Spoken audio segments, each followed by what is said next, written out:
The day the aliens came, the sky turned red. Alan Winters was driving to work when the first ships appeared. Large, dark objects broke through the clouds above Seattle. They were smooth and oval, unlike anything humans had built. For a moment, everything was quiet.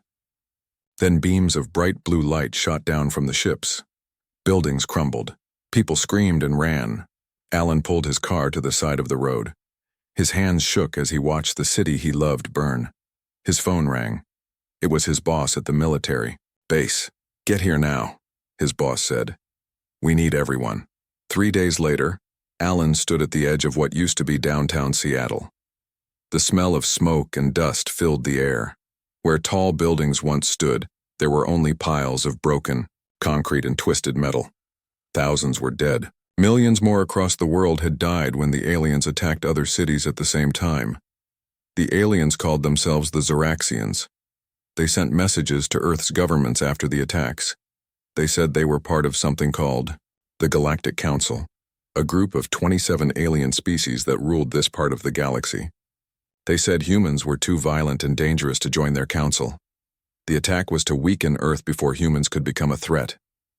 "Director Winters," a woman's voice called from behind him. Alan turned to see Dr. Lisa Kaplan walking toward him over the broken ground. She wore a dirty lab coat and carried a strange piece of metal that glowed with a soft blue light. "I told you to call me Alan," he said. He had only been the director of the new extraterrestrial defense initiative for 2 days. Before the attack, he had been a simple military officer. Now he was in charge of finding a way to fight back against enemies with technology far beyond Earth's. "Look at this," Lisa said, holding up the piece of metal. "It's from one of their damaged ships. It's still giving off energy even though it's not connected to anything. This breaks all the rules of physics as we know them." Alan watched the metal pulse with light. "Can we use it?" "I think so," Lisa said. "Their technology is advanced, but it's not magic. We can study it, understand it, and maybe find a way to turn it against them." In the week that followed, more alien ships arrived. They didn't attack again, but stayed in orbit around Earth. The Zeraxians sent more messages. They wanted Earth to surrender. They said they would allow humans to live if they agreed to be ruled by the Galactic Council. World leaders met in secret bunkers to discuss what to do. Some wanted to give up. Others wanted to keep fighting even though Earth's missiles and planes couldn't get past the alien shields. Alan sat in one of these meetings, listening to the arguments. When it was his turn to speak, he stood up. "The aliens think they know us," he said. "They've watched our movies and TV shows, they've seen our wars. But they don't understand who we really are. They don't know what happens when humans have their backs against the wall." He showed them pictures of what Lisa and other scientists around the world had discovered from studying alien technology. "Their shields operate on principles we've only begun to understand," he said. "But we're learning fast. The aliens built their technology over thousands of years. They had time to perfect it, but they also had time to get comfortable, to stop looking for weaknesses in their own systems. We don't have that luxury," a general spoke up. "What are you suggesting? That we can beat technology thousands of years ahead of ours?" "I'm suggesting," Alan said, "that we do what humans have always done.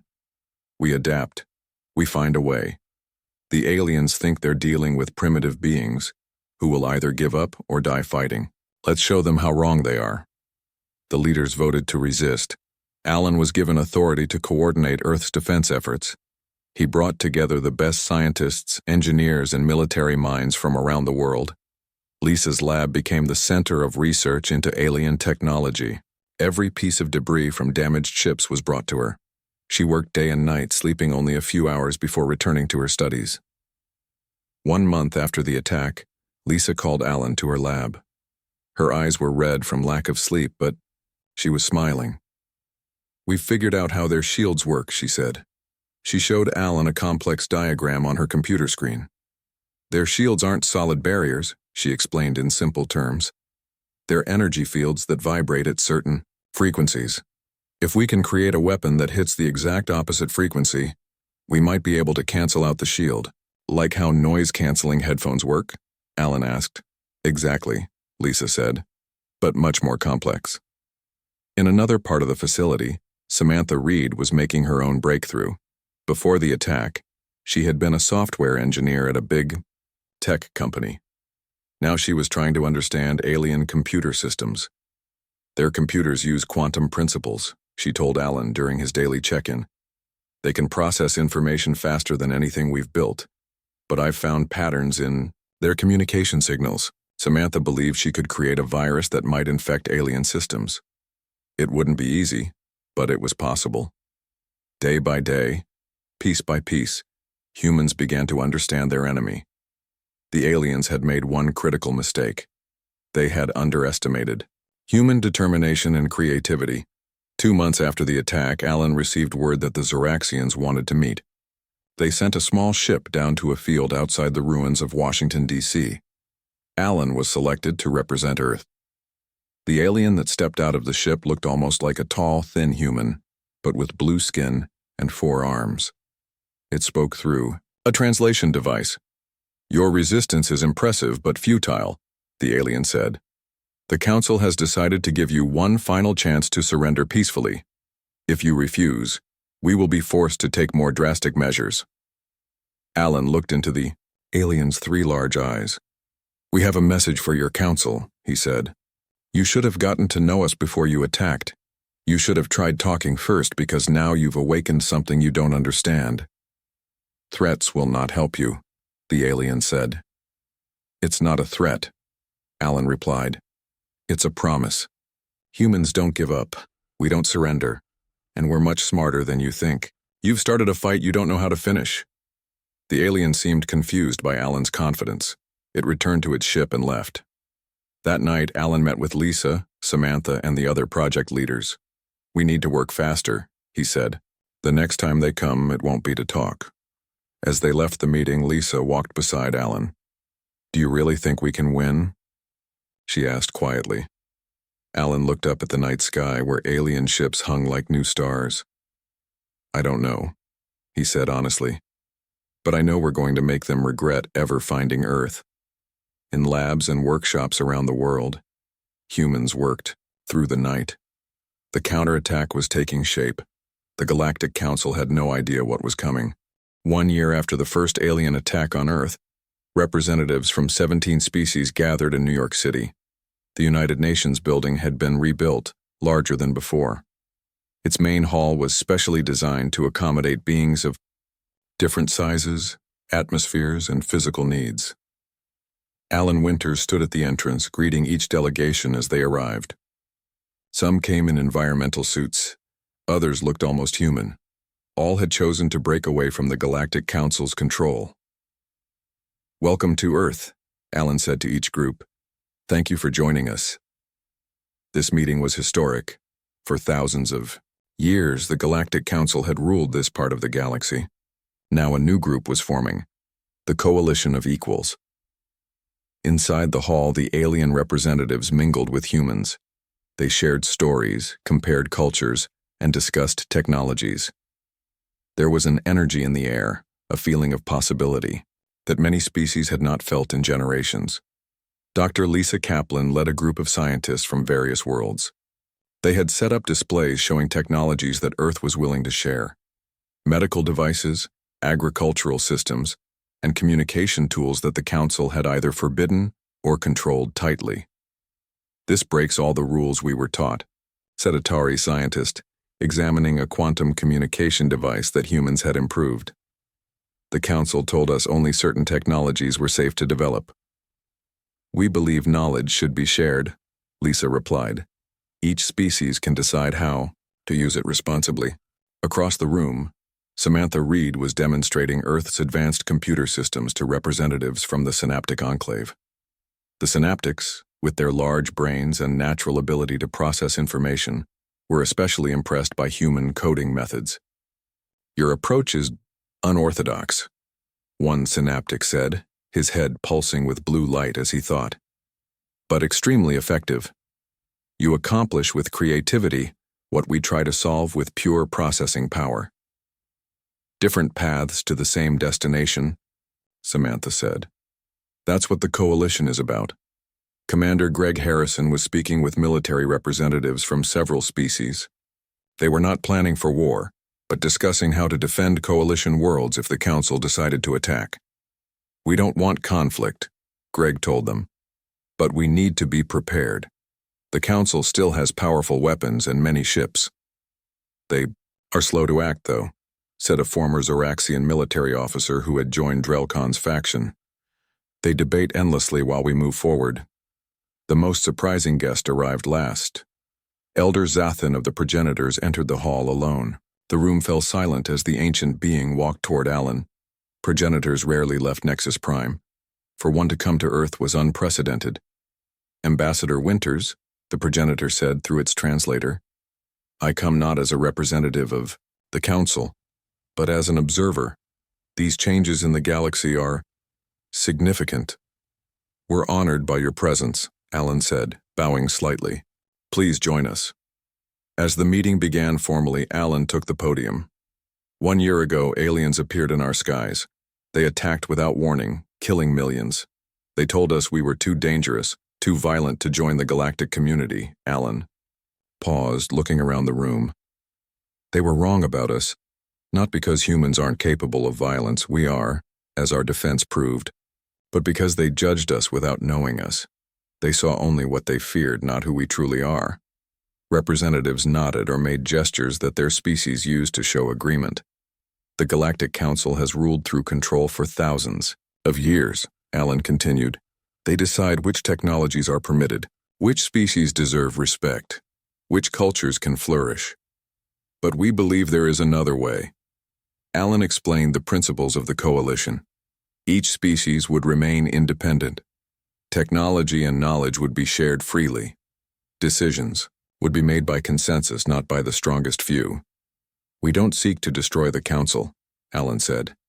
Many species still find value in their system, but we offer an alternative for those who want to chart their own path.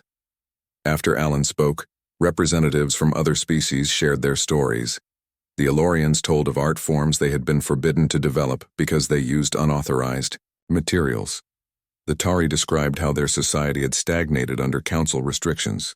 The Synaptics explained how Council rules had limited their scientific exploration.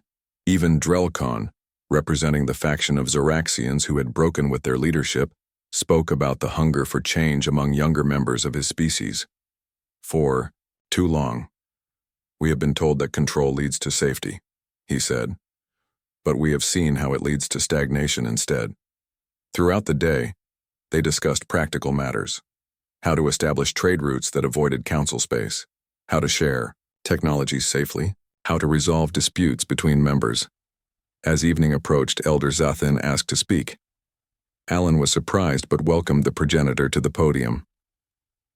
I have watched you today, the ancient alien said, its voice translated into sounds humans could understand. I have seen species that have been enemies for centuries speaking as friends. I have heard ideas that the Council would consider dangerous being discussed openly. The Progenitor paused, its large black eyes moving slowly around the room. The Council was formed long ago, after a terrible war that nearly destroyed all spacefaring civilization in this part of the galaxy. My ancestors believed that tight control was necessary to prevent such destruction from happening again. This belief has guided us for thousands of years. Another pause. The room was completely silent. But perhaps we have been wrong. Perhaps in our fear of chaos, we have suppressed the very qualities that lead to true progress. Innovation, cooperation, trust. This admission from one of the Progenitors sent a ripple of shock through the room. For a species that had ruled for millennia, to admit error was unheard of. I cannot speak for the Council, Zathan continued. Many will resist these changes. Some will call for war against your coalition, but others, I believe, will begin to question as I have. When the formal meeting ended, humans and aliens continued to talk in smaller groups. Scientists exchanged ideas. Diplomats formed connections. Military officers developed trust. Alan found himself standing near a window with Elder Zathan. Outside, the lights of New York City shone in the evening darkness. Your species surprised us, the progenitor said. When we first detected your broadcasts, we saw only violence and conflict. We did not understand context. What do you mean? Alan asked. Your entertainment, your news, full of fighting, war, competition. We thought this was all you were. We did not realize these were just parts of a whole. We did not see your art, your compassion, your cooperation. Alan smiled. We're complicated. All species are, I suspect. Indeed, Zathin agreed. The Council's greatest error was believing we could categorize entire species as safe or dangerous, advanced or primitive. Reality is never so simple. Across the room, Dr. Nicole Winters was helping with translations as humans and aliens struggled to understand each other's languages. Although technology helped, there were still cultural concepts that didn't translate perfectly. Your sister is skilled with languages, Zathin noted. Yes, Alan said. She believes understanding begins with communication. A wise belief, the progenitor said. One the Council should have followed before attacking your world. As they spoke, a staff member approached Alan. Ambassador, the first interstellar passenger liner is ready for its maiden voyage. The media is requesting you come for the launch ceremony. Alan excused himself from the progenitor and made his way to the spaceport outside the city.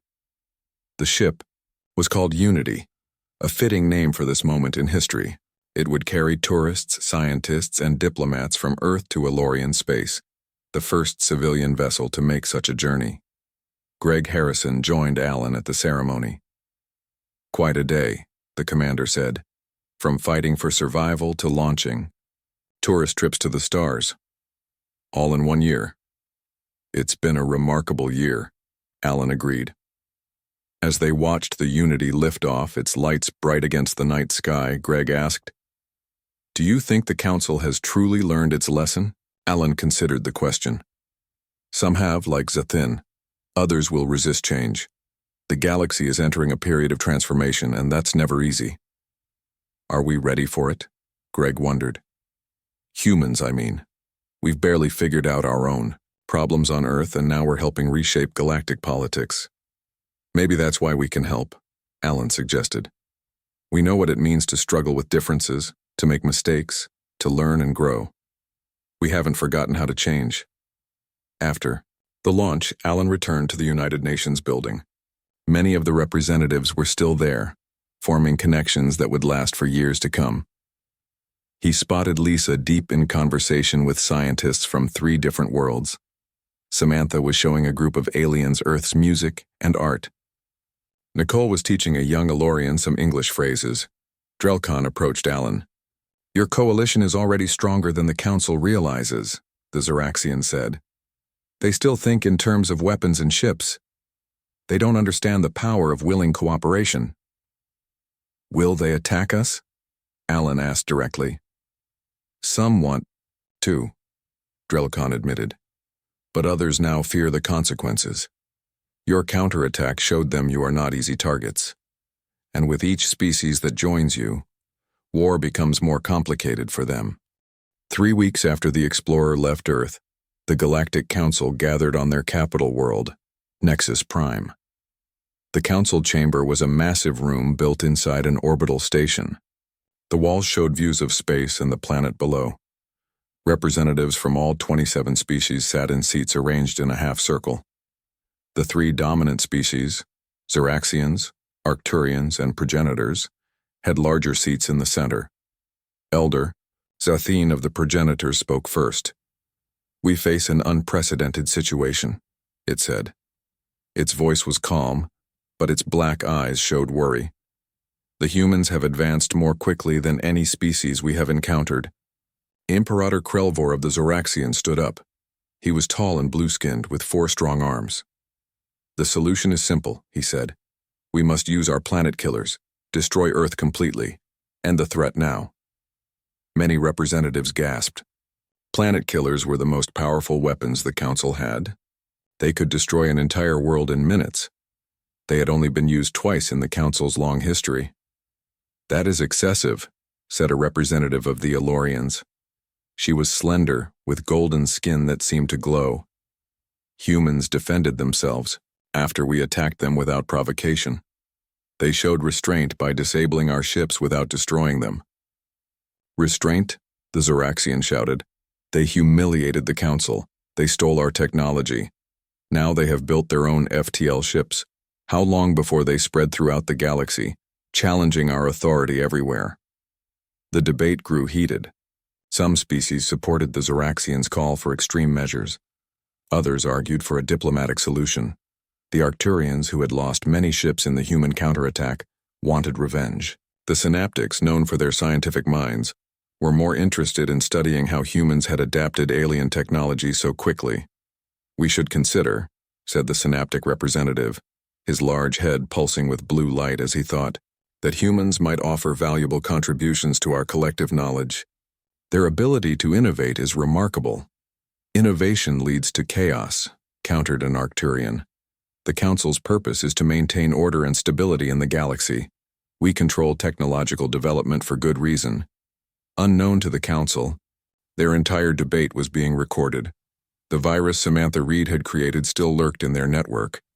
It sent everything back to Earth, where Alan Winters and his team listened carefully. They're divided, Alan told world leaders during an emergency meeting.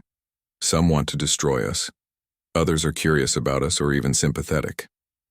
What about our ship? The president of the African Union asked. Has the Explorer reached the Ilorian system? Not yet, Alan said, but it should arrive within days. If we can make direct contact with potential allies, it could shift the balance in the Council. On Nexus Prime, the debate continued for days. Elder Zathan finally called for a vote. The aliens did not understand what was happening. Senior Consul Zixtar stood frozen in shock as reports came in. The mighty fleet of the Galactic Council hung dead in space. 50 small human fighters darted between the huge alien ships carefully, cutting off engines and communication systems. The human ships were not trying to kill the aliens. They were making sure the aliens could not fight back or call for help. Impossible, whispered a Zoraxian representative. Their technology is primitive. They were barely reaching their own moon when we found them. Alan Winters allowed himself a small smile. 6 months ago you were right, he said. But we learn quickly. On the screens around them they watched as 2/3 of the alien fleet was disabled. The remaining third activated strange devices that tore holes in space itself. The ships fled through these holes, disappearing instantly. Wormhole generators, Alan noted. We'll figure those out next. Zixtar's translator made an angry buzzing sound. The Council will not tolerate this insult. We will return with our full might. This minor victory of yours will mean nothing. Alan stepped closer to the alien diplomat.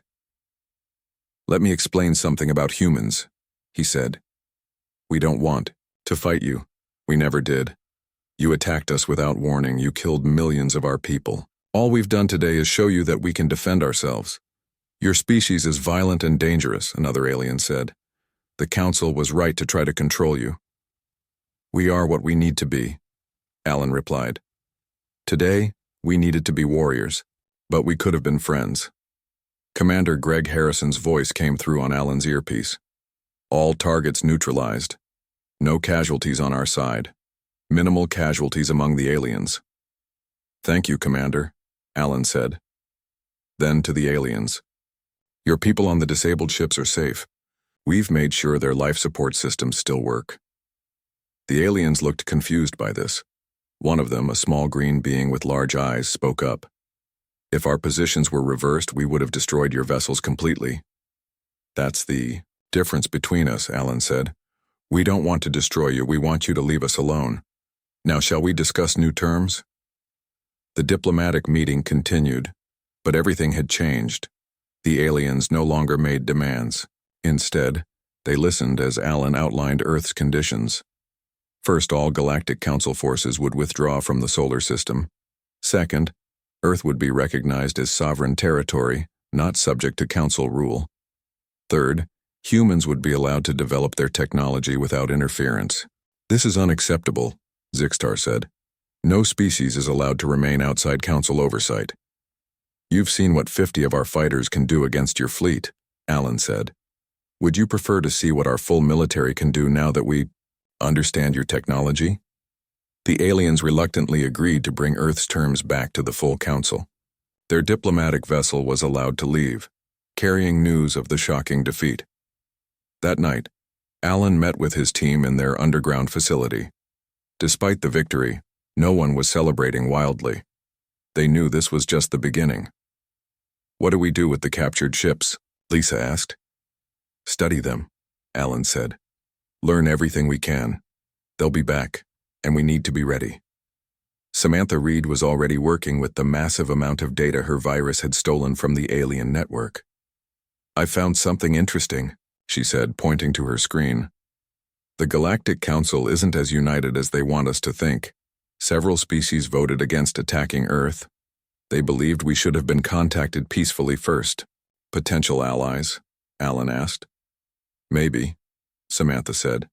At the very least, they might not support further military action against us. Dr. Kyle Martinez had been analyzing the alien propulsion systems. Their FTL drives are amazing, he said. Faster than light travel. With what we've learned, I think we could build our own within a few months. Do it, Alan ordered. We need to be able to reach other star systems. The next few weeks were busy. Humans worked to understand and improve upon the alien technology they had captured. The disabled alien ships were brought to Earth orbit, where teams of scientists and engineers studied them carefully. Some aliens were kept as prisoners, though they were treated well. Through them, humans learned more about the Galactic Council and its politics. The Council was dominated by 3 species: the Zoraxians, who had attacked Earth first, the Arcturians, who came from a harsh world and believed in strength above all, and the progenitors, the oldest species, who rarely showed themselves, but made the final decisions on important matters. There were 24 other species with seats on the Council, but many had little real power. Some had been conquered. Others had joined willingly for protection. All were required to follow Council laws and use only technology the Council approved. They controlled technological development across the galaxy, Lisa explained to Alan after interviewing several prisoners. If a species invents something the Council doesn't like, they confiscate it. Why? Alan asked. Fear, Lisa said. The 3 dominant species rose to power thousands of years ago. They've been in charge so long they think it's their right. They're afraid of change, afraid of losing control. 1 month after Operation Trojan Horse, as humans now called their counterattack, alien ships appeared at the edge of the solar system. But instead of attacking, they sent a message. The Council requests a formal meeting to discuss terms, the message said. We will send representatives to a neutral location of your choosing. Alan discussed this with world leaders. It could be a trap, but it was also a sign that their victory had made an impact. We agree to meet, they responded, but not on Earth. We will meet on our moon. The meeting was scheduled for 2 weeks later.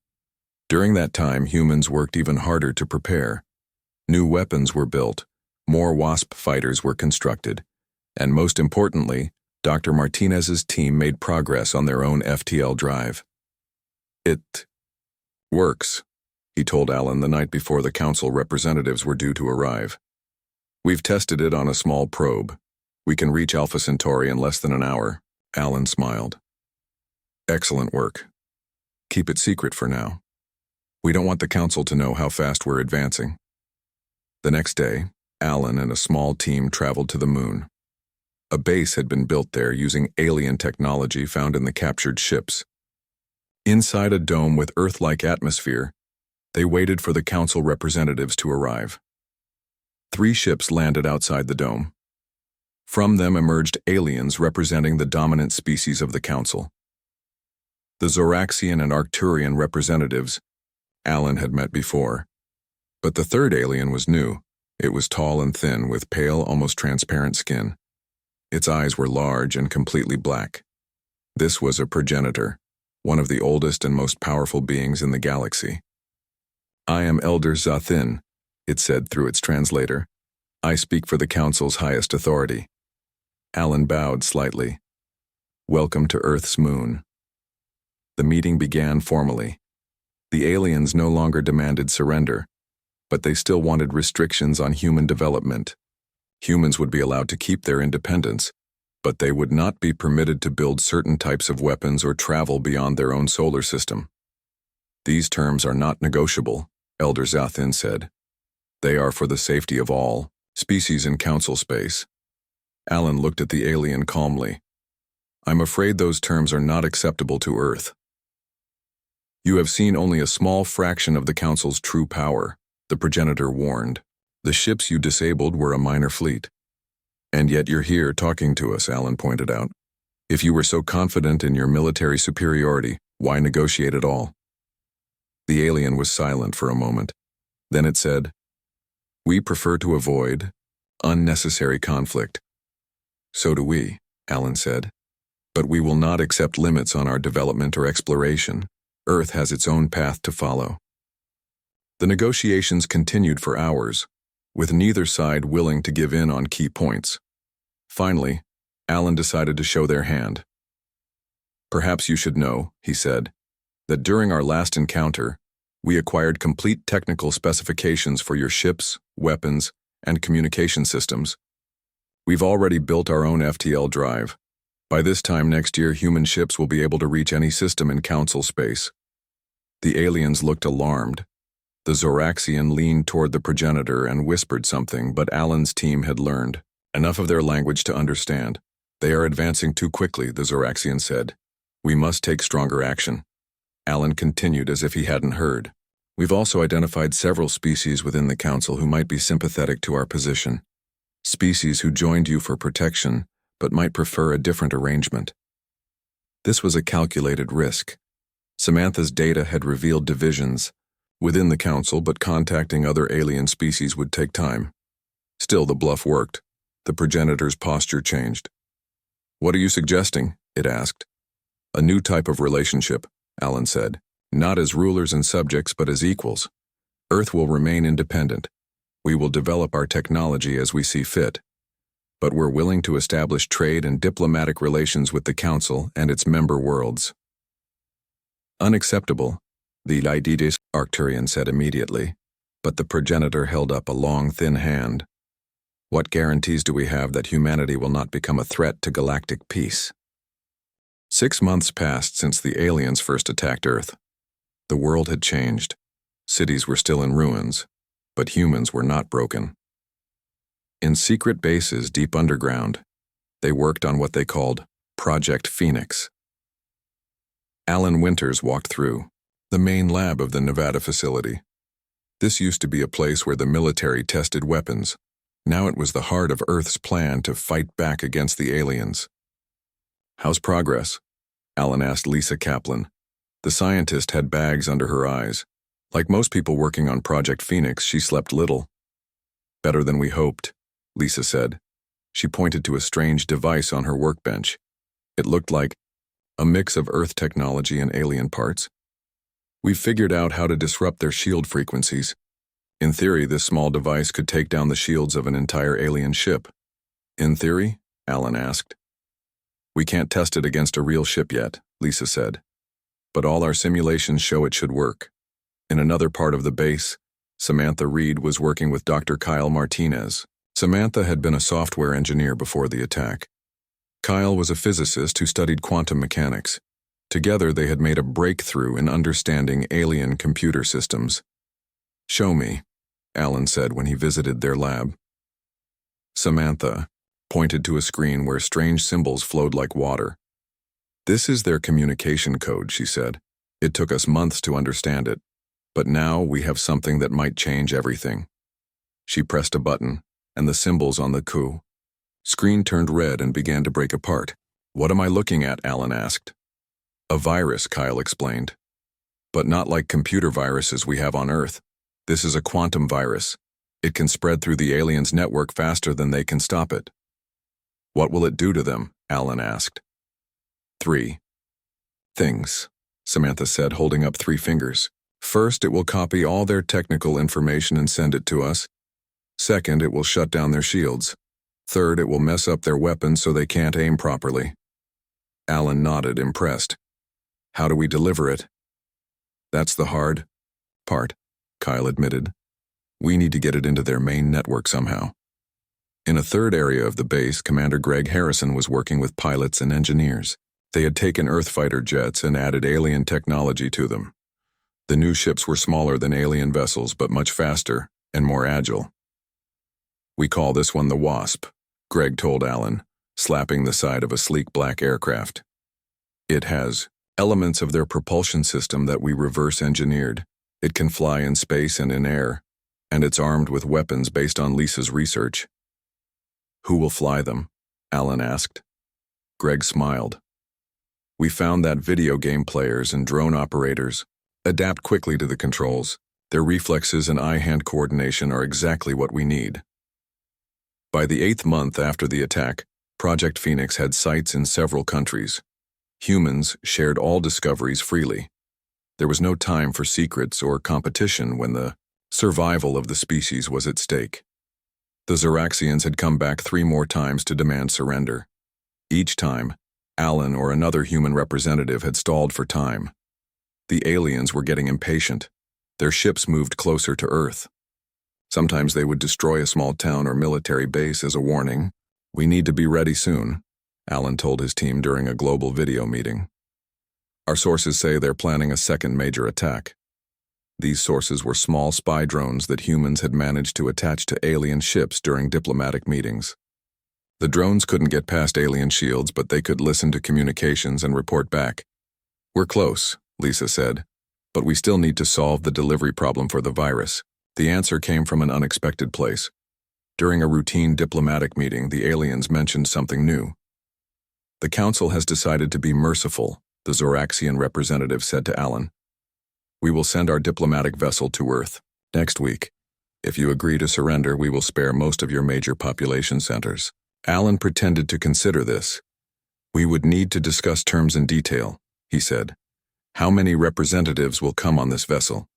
The senior consul himself will attend, the alien said proudly, along with representatives from 7 council species. This is a great honor for your world.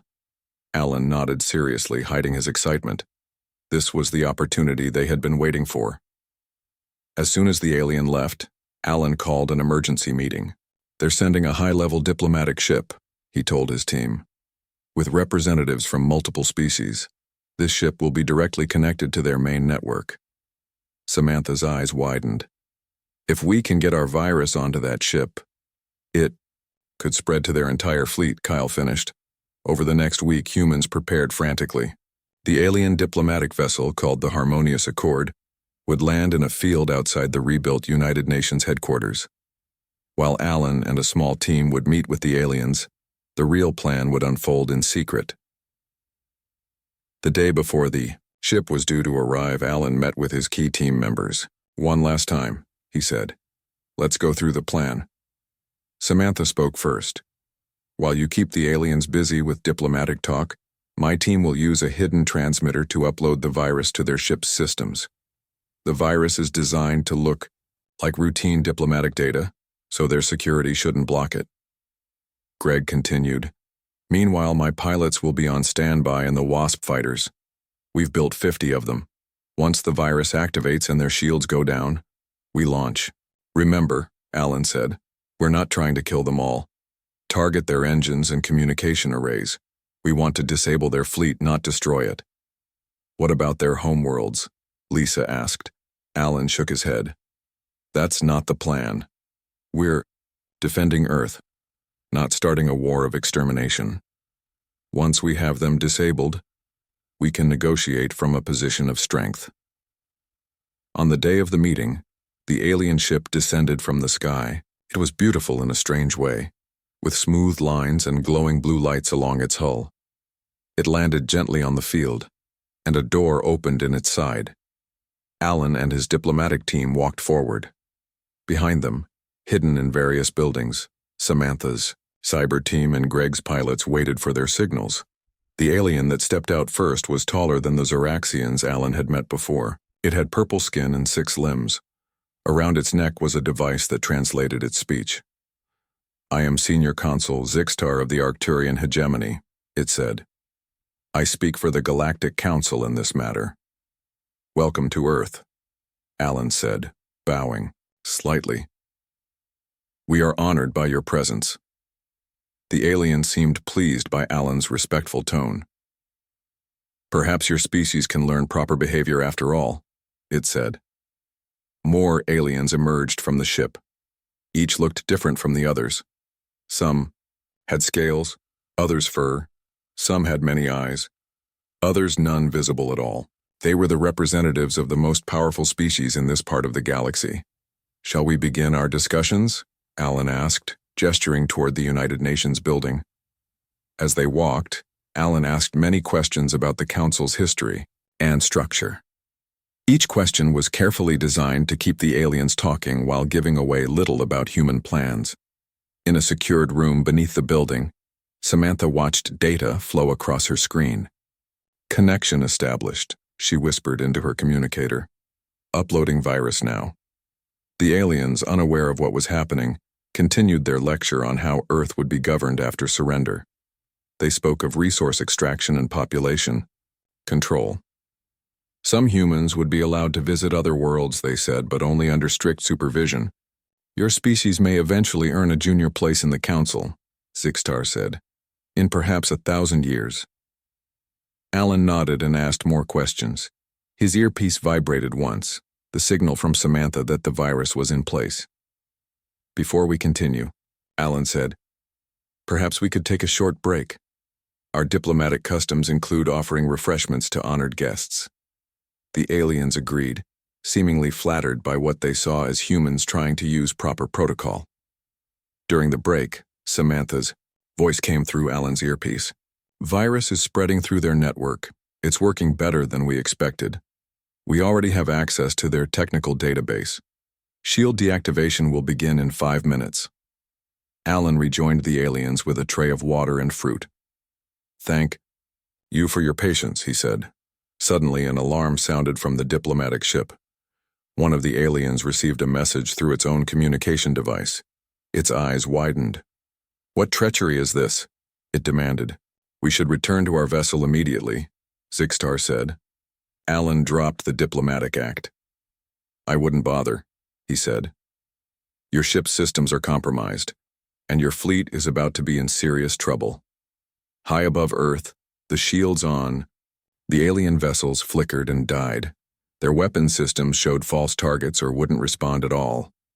Greg gave the order, Phoenix Squadron, launch. 50 Wasp fighters shot into the sky, piloted by men and women who had trained for this moment for months. Some had been military pilots before. Others had been ordinary people who played flight simulator games. Now they flew the most advanced, fighters ever built by human hands. The alien ships, suddenly vulnerable, tried to react. But without shields and with confused targeting systems, they were easy prey for the human fighters. The Wasps darted between the larger vessels, firing precisely, at engines and communication arrays. Alien ships began to drift, powerless and unable to call for help.